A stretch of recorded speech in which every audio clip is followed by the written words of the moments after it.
नमस्कार दोस्तों, कैसे हैं आप सभी। आशा करते हैं आप सभी लोग अच्छे होंगे, स्वस्थ होंगे, मस्त होंगे और अपनी तैयारी को भी अच्छे से कर रहे होंगे। तो हम लोग यहाँ से 25 क्वेश्चन करते हैं जो प्रीवियस ईयर के होते हैं और रेलवे में ही ये पूछे हुए क्वेश्चन हैं और लेटेस्ट पैटर्न की क्वेश्चन है और आने वाले एग्जाम में भी यही क्वेश्चन आपको डायरेक्टली देखने को मिलेंगे। तो एक क्लास में हम लोग 25 क्वेश्चन डिस्कस करते हैं। तो यदि आपने अभी तक हमारी एक भी क्लास नहीं देखी है तो चैनल पे भी जाके आप देख सकते हैं। तो आइए वीडियो स्टार्ट करते हैं। वीडियो अच्छा लगे तो लाइक कर देना और चैनल पे नए आए हो तो चैनल को भी सब्सक्राइब कर लेना। तो यहाँ से हमारा पहला क्वेश्चन हो जाएगा, निम्नलिखित में से कौन गैर संक्रमण रोग का एक उदाहरण है। तो इन चार ऑप्शन में बताना है कौन सा एक गैर संक्रमण रोग हो जाएगा। तो ऑप्शन सी इसमें करेक्ट हो जाएगा, उच्च रक्तचाप। तो ये आपका गैर संक्रमण रोग का एग्जाम्पल हो जाएगा।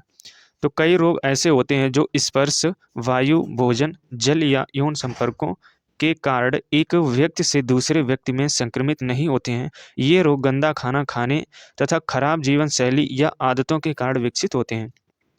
जैसे आपका हो जाएगा मोटापा, मधुमेह तथा हाइपरटेंशन या उच्च रक्तचाप जिसे कहेंगे, ये गैर संक्रामक रोग के एग्जाम्पल हो जाएंगे। और ये क्वेश्चन लेटेस्ट पैटर्न की हैं जो पिछले एग्जाम में रेलवे के पूछे हुए हैं एनटीपीसी में, और आने वाले एनटीपीसी के एग्जाम में यही क्वेश्चन आपको देखने को मिलेंगे। बढ़ते हैं हम लोग अगले प्रश्न की ओर। अगला प्रश्न हो जाएगा कि रोगजनक सूक्ष्म जीवों की वृद्धि को रोकने वाली दवाओं को क्या कहा जाता है। तो इन दवाओं को कहेंगे हम लोग एंटीबायोटिक्स। ऑप्शन डी यहाँ पे करेक्ट हो जाएगा। तो रोगजनक सूक्ष्म जीवों की वृद्धि को रोकने वाली दवाओं को एंटीबायोटिक्स कहा जाता है, जिसका उपयोग कवक और प्रोटोजोआ सहित सामान्य सूक्ष्मदर्शी द्वारा देखे जाने वाले बैक्टीरिया, फफूंदी तथा अन्य परजीवों के कारण हुए संक्रमण को रोकने के लिए होता है। तो ये हो जाएंगे इसके फैक्ट। अगला प्रश्न हो जाएगा कि इनमें से किस रोग से पीड़ित रोगी नेत्रदान कर सकते हैं। तो यदि रोगी मधुमेह से पीड़ित है तो वह अपना नेत्रदान कर सकता है। ऑप्शन यहाँ पे ए इसमें करेक्ट हो जाएगा। तो मधुमेह रोग से पीड़ित रोगी नेत्रदान कर सकता है। वहीं आपका एड्स, हेपेटाइटिस बी और C, rabies, septicaemia, leukaemia, tetanus, meningitis, हैजा और एंसेफालिटिस रोग से ग्रसित व्यक्ति नेत्रदान नहीं कर पाएंगे। तो इस प्रकार के जो भी जिन मरीजों में ये रोग है तो वह नेत्रदान नहीं कर पाएंगे। तो इन इम्पोर्टेंट पॉइंट को नोट डाउन जरूर कर लेना। अगला प्रश्न हो जाएगा कि दंत क्षय किसका कार या दंत क्षय का क्या अर्थ है। तो ये होता है दांतों का सड़ना, जिसे हम लोग कहेंगे दंत क्षय। क्षय मीन्स होता है आपका कोई चीज़ कम होना। तो ये हो जाएगा दांतों का सड़ना, मीन्स आपका दांतों का झड़ना, कम होना। तो ऑप्शन सी इसमें करेक्ट हो जाएगा। तो दंत क्षय को सामान्यतः दांतों का सड़ना कहते हैं। यह मुख्यतः बैक्टीरिया के कारण होता है। तो ये इंपॉर्टेंट पॉइंट है, यहाँ से डायरेक्टली एग्जाम में पूछा जाता है कि दंत क्षय किस कारण होता है, तो बैक्टीरिया के कारण होता है, जो दांत की ऊपरी परत जिसे हम लोग कहेंगे दंत वल्क और इसका इंग्लिश में होता है नाम इनेमल को भी नष्ट कर देते हैं और जिसके कारण दांत में घाव हो जाते हैं। तो ये हो जाएंगे इसके इंपॉर्टेंट पॉइंट। तो क्वेश्चन यहाँ से भी डायरेक्टली पूछा जाता है कि दांत का ऊपरी परत जो होती है उसे हम लोग क्या कहते हैं। तो हिंदी में ये आप नोट डाउन कर लेना, दंतवल्क कहते हैं। वहीं आपका इंग्लिश में ज़्यादा लिखा रहता है इनेमल। तो ये इंग्लिश वर्जन भी इसका याद रखना है। बढ़ते हैं हम लोग अगले प्रश्न की ओर। अगला प्रश्न हो जाएगा कि निम्नलिखित में से कौन सा एक जीवाणु जनित रोग है। तो इन चार ऑप्शन में बताना जीवाणु जनित रोग कौन सा हो जाएगा। तो यहाँ से जीवाणु जनित रोग, विषाणु जनित रोग, प्रोटोजोआ से, कवक से, तो हम लोग इनके कल वाली क्लास में रोग डिस्कस कर चुके थे। तो इसमें आपका डी करेक्ट हो जाएगा, डिप्थीरिया। तो डिप्थीरिया जो है यह एक जीवाणु जनित रोग होता है।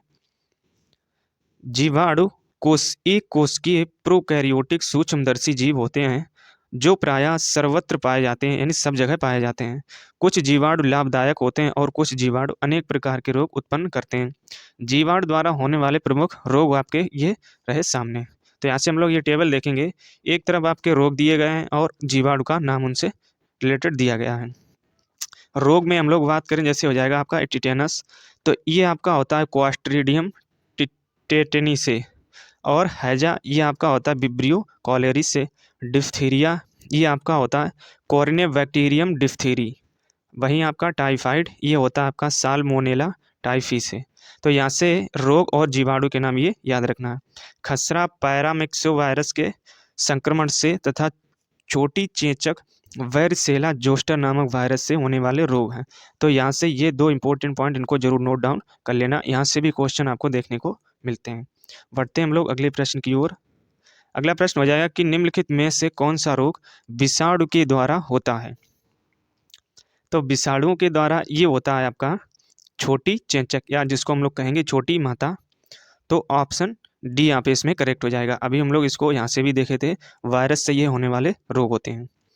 तो कमेंट बॉक्स में आपको ये कमेंट करके बताना है इस वीडियो के लास्ट में कि चेचक के टीके की खोज किस वैज्ञानिक ने की थी। ये मोस्ट इंपॉर्टेंट क्वेश्चन है, साइंस से रिलेटेड ये क्वेश्चन काफ़ी पूछा जाता है एग्जाम में। तो ये आपको कमेंट बॉक्स में कमेंट करके बताना है। बढ़ते हैं हम लोग सीधे अगले प्रश्न की ओर।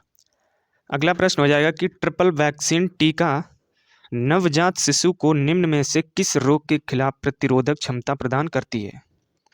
तो ये होती है आपकी काली खांसी और टिटेनस डिप्थीरिया। ऑप्शन वी यहाँ पे इसमें करेक्ट हो जाएगा, जिसे हम लोग कहेंगे डीपीटी का टीका भारत सरकार द्वारा जारी अनिवार्य टीकों की सूची में शामिल है।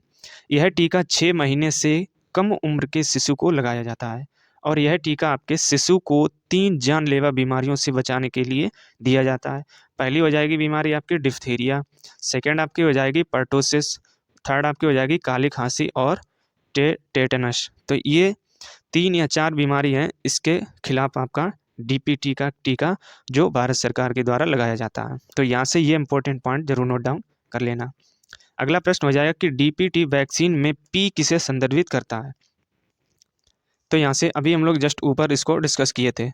अगले क्वेश्चन में आपका पूछ लिया गया है कि डीपीटी वैक्सीन में पी किससे संबंधित है या पी किसको रिप्रेजेंट करती है। तो ये करती है आपको पर्टुसिस। ऑप्शन वी इसमें करेक्ट हो जाएगा। तो डीपीटी में पी आपकी पर्टुसिस को संदर्भित करती है। तो इसीलिए हम लोग एक क्वेश्चन के जो भी उससे रिलेटेड फैक्ट होते हैं उनको हम लोग डिस्कस करके चलते हैं, क्योंकि आने वाले एग्जाम में भी यहाँ से क्वेश्चन बनने की संभावना रहती है और पिछले एग्जामों में यहाँ से क्वेश्चन बने भी थे। अब बढ़ेंगे हम लोग अगले प्रश्न की ओर। अगला प्रश्न हो जाएगा कि डीपीटी के उपयोग से रोकथाम होती है। तो किसकी रोकथाम होती है। तो ये होती है आपकी डिप्थीरिया की। तो ऑप्शन यहाँ पे वी इसमें करेक्ट हो जाएगा। तो डीपीटी के उपयोग से आपकी डिप्थीरिया की रोकथाम होती है। अगला प्रश्न हो जाएगा कि निम्नलिखित में से कौन सा रोग ट्रिपल एंटीजन द्वारा प्रतिरक्षित नहीं है। तो कौन सा नहीं है, अभी हम लोग ऊपर डिस्कस किए थे। तो ट्रिपल एंटीजन में आपके 3 थी।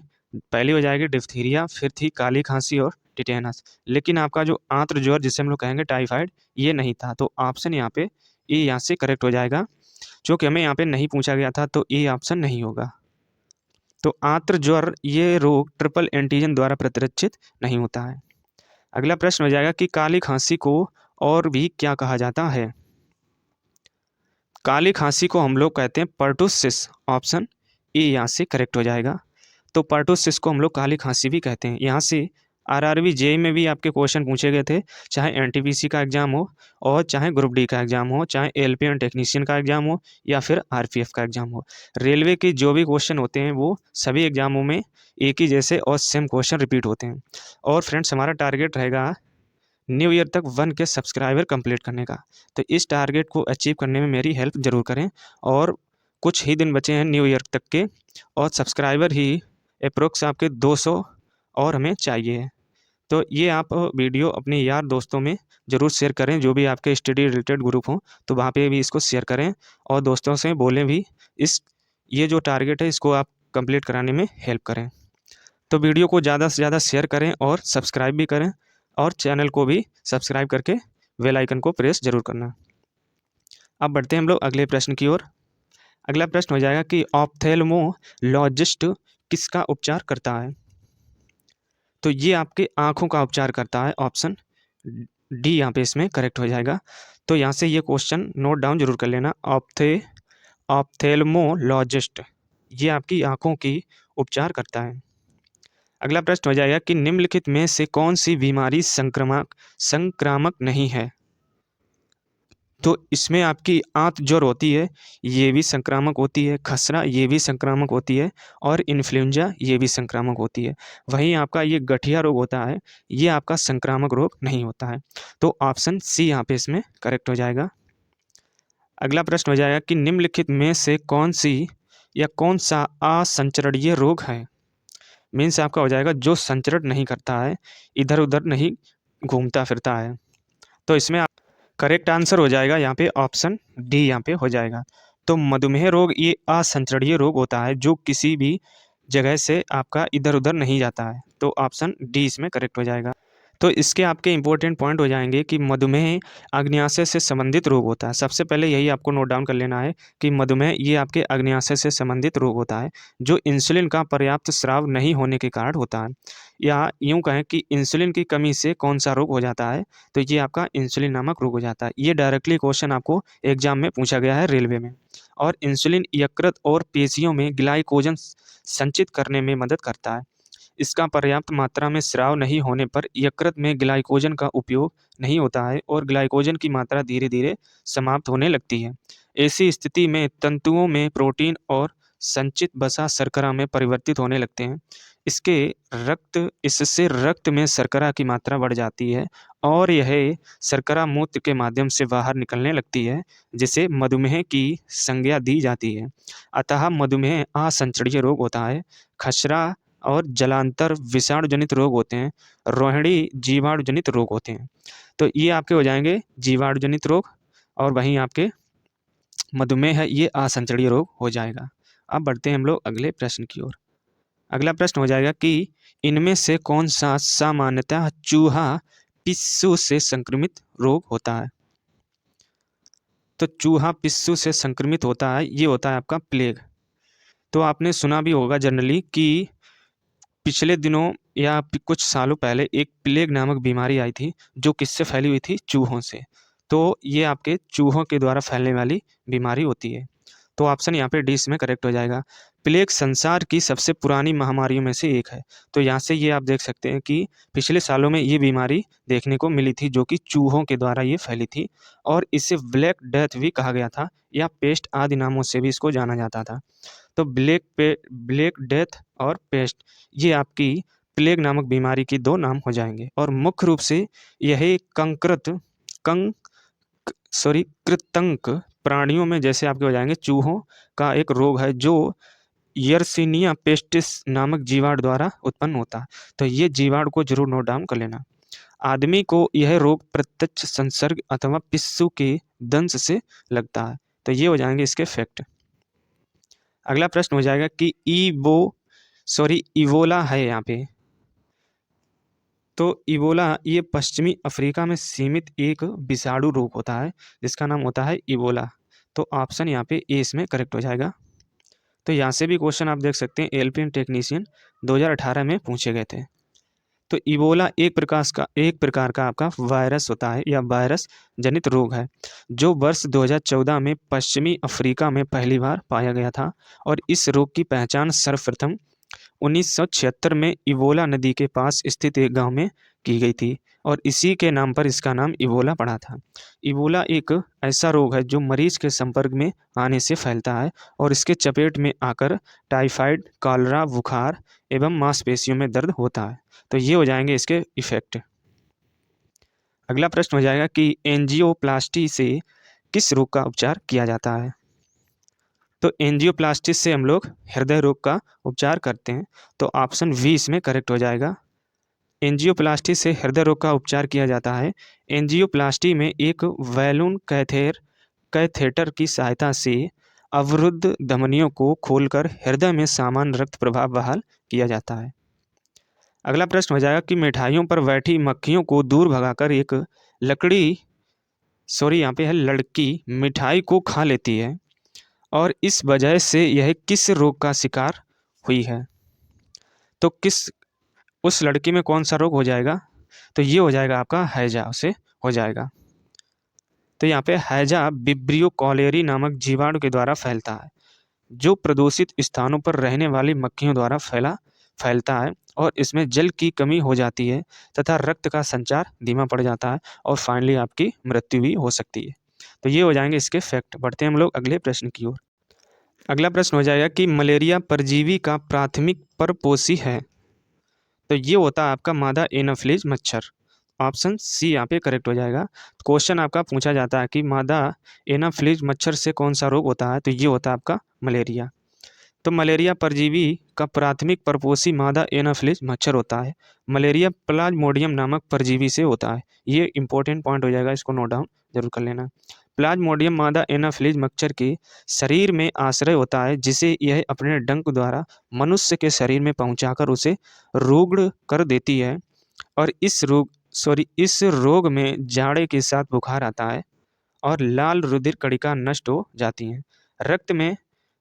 रक्त में कमी हो जाती है और इसके उपचार के लिए आपका कुनैन, पेलुड्रिन, क्लोरोक्विन और प्रीमाक्विन आदि औषधियाँ लेनी चाहिए। तो क्वेश्चन यहाँ पे डायरेक्टली पूछा जाता है कि मलेरिया के उपचार के लिए किस औषधि का उपयोग किया जाता है या किस वृक्ष की छाल से इसका उपचार किया जाता है। तो ये होती है आपकी वृक्ष कुनैन, जिसकी छाल से मलेरिया नामक रोग की उपचार किया जाता है।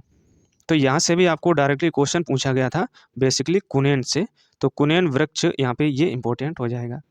अगला प्रश्न हो जाएगा कि निम्न में से कौन सा विषाणु जनित रोग है। तो ये होता है आपका एड्स, जो विषाणु जनित रोग होता है। तो यहाँ पे कमेंट बॉक्स में बताना है आपको कि एड्स की फुल फॉर्म क्या होती है। तो ये आपको इस वीडियो के लास्ट में कमेंट करके बताना है। हम लोग 3 से 4 क्लास में यहाँ से एड्स के फुल फॉर्म को भी डिस्कस करके आ रहे हैं, तो आप लोगों को भी याद हो गई होगी। तो ये कमेंट बॉक्स में आपको कमेंट करके बताना है।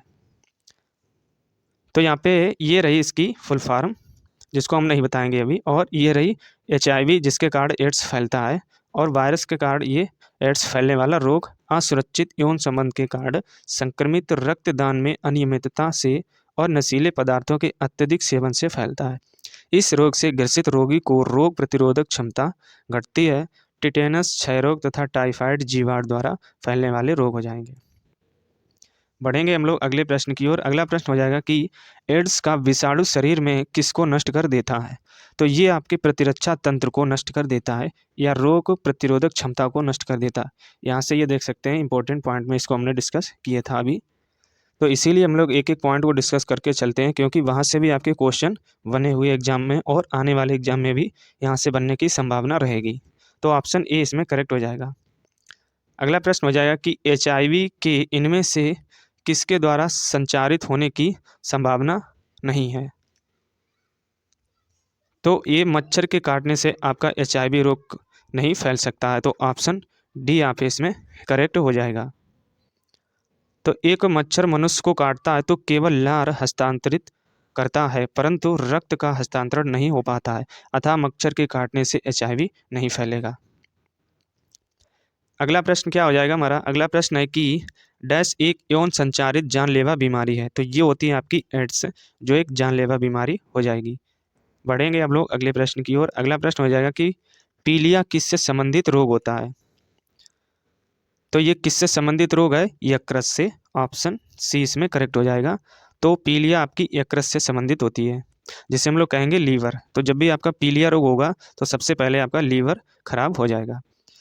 तो पीलिया एक इसमें यकृत प्रभावित होता है। पीलिया में त्वचा और आंख पित्त वर्णकों की जमा होने से पीले रंग के दिखाई देते हैं। तो ये हो जाएंगे इसके फैक्ट। बढ़ेंगे हम लोग अगले प्रश्न की ओर। तो ये हो जाएगा 1575 नंबर क्वेश्चन, आज के इस वीडियो का लास्ट क्वेश्चन है कि पीलिया किसकी एक बीमारी है। तो ये होती है आपकी यकृत की। ऑप्शन यहाँ से डी करेक्ट हो जाएगा। तो यहाँ से क्वेश्चन देख सकते हैं, रेलवे सबसे ज़्यादा अपने प्रीवियस ईयर यही क्वेश्चन रिपीट करती है। तो क्वेश्चन ये अभी तक 2 से 3 बार यही क्वेश्चन आपका रिपीट रेलवे कर चुकी है। तो इस हिसाब से ये मोस्ट इंपॉर्टेंट क्वेश्चन हो जाएंगे, जो डायरेक्टली आपको एग्जाम में यहीं से देखने को मिलेंगे। तो यहाँ से आज के कंप्लीट होते हैं 25 क्वेश्चन, जो मोस्ट इंपॉर्टेंट क्वेश्चन थे। और फ्रेंड्स, हमारा टारगेट है ये जो 1K सब्सक्राइबर कंप्लीट करने का, इसको आप ज़रूर कंप्लीट करवाइए। न्यू ईयर तक हम लोग वेट करेंगे कि 1 ईयर तक कंप्लीट जल्दी हो जाए। फिर आगे हम लोग एक 2025 में एंट्री लेंगे और एक ज़बरदस्त उत्साह और जोश के साथ हम लोग क्लासें आपको प्रोवाइड करेंगे, नया कंटेंट, जो कि एग्ज़ाम की दृष्टि से मोस्ट इंपॉर्टेंट हो जाएगा। तो काफ़ी मेरे पास क्वेश्चन है जो मोस्ट इंपॉर्टेंट है। और इस साइंस के ख़त्म होने के बाद हम लोग एक जीके और जीएस का की भी क्लास स्टार्ट करेंगे, उसके साथ स्टैटिक जीके की भी क्लास स्टार्ट करेंगे, जो लेटेस्ट पैटर्न के इसी हिसाब के क्वेश्चन हैं जो सभी एग्जामों में पूछे हुए हैं। तो हम लोग एक नई साल में एक ज़बरदस्त और उत्साह के साथ एक क्लास स्टार्ट करने वाले हैं। तो इसके लिए आपको जो सब्सक्राइबरों की संख्या है या हमारी जो फैमिली है 1K सब्सक्राइबर ये कंप्लीट कराने हैं। तो इसमें आप मेरी हेल्प ज़रूर करें, वीडियो को आप भी लाइक करें और चैनल को भी सब्सक्राइब ज़रूर करें। चलिए मिलते हैं हम लोग एक नए वीडियो में। जय हिंद।